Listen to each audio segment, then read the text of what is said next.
Boa tarde. Boa tarde, jovens. Então, vamos falar agora do trabalho realizado pela força-peso, né?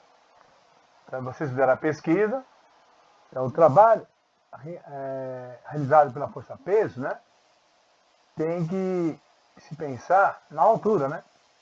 Então, para realizar o cálculo do trabalho da força-peso, devemos considerar o deslocamento, que é a altura entre o corpo e o ponto de origem, né?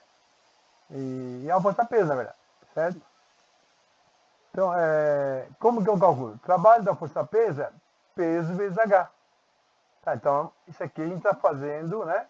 Lembrando que a força-peso é sempre vertical, certo? Aí, o trabalho da força-peso, não, é dado em joules. Tá o P, né? O peso é dado em newtons e a altura é dada em metros, tá? Então, se o corpo está caindo, o trabalho é positivo. Você tem um trabalho motor.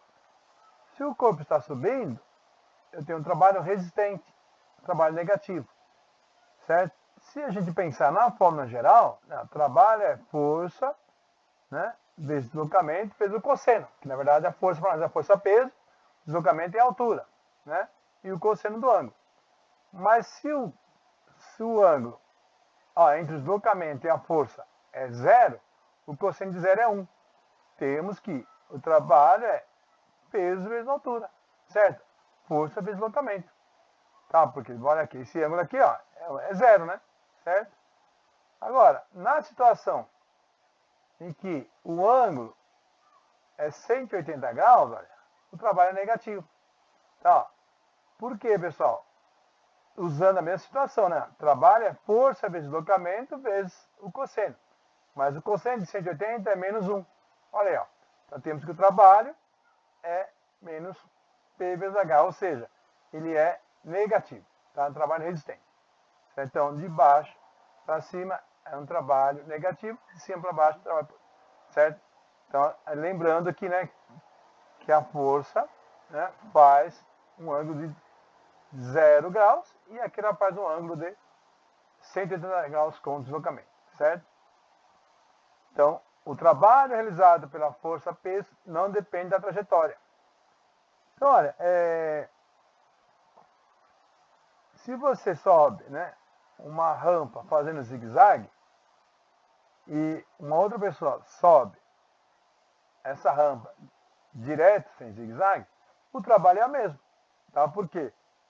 Depende do peso e da altura, lógico. Considerando que você tenha o mesmo peso da pessoa, né? Vamos começar assim, certo?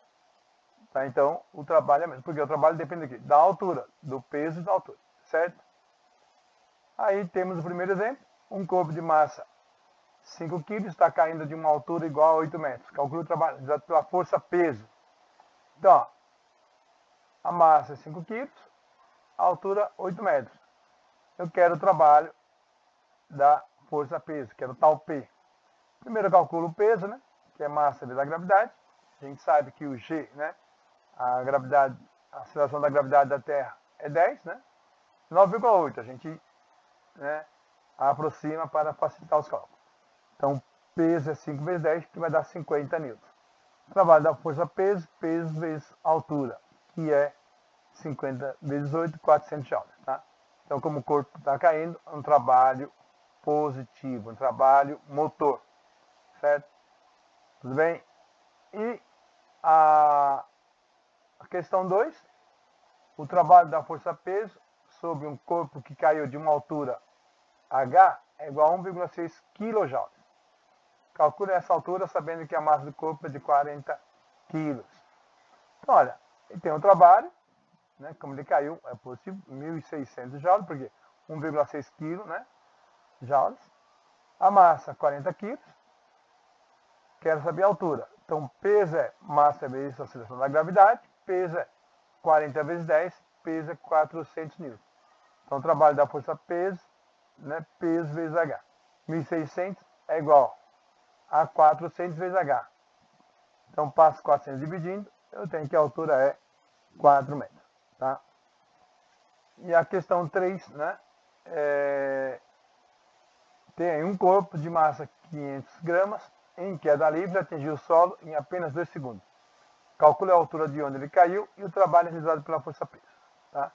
Então aqui, nesse caso, você tem a massa e tem o tempo de queda. Quero saber a altura. Para saber a altura, vamos aqui. H igual a GT2 sobre 2, né? Formulinha pronta já, né? Aí você sabe que a altura é 10, né? Que é a aceleração da gravidade. 2 ao quadrado, por quê? Esse 2 é o tempo, né? E por 2. 10 vezes 4 por 2 dá 40 por 2, 20 metros. Então, essa altura, né?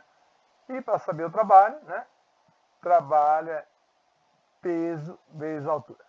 Então, M vezes G é o peso, meio vezes 10. Por quê?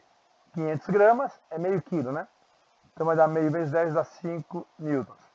Aí eu acho o trabalho da força-peso 5 vezes 20, que vai dar 100 joules.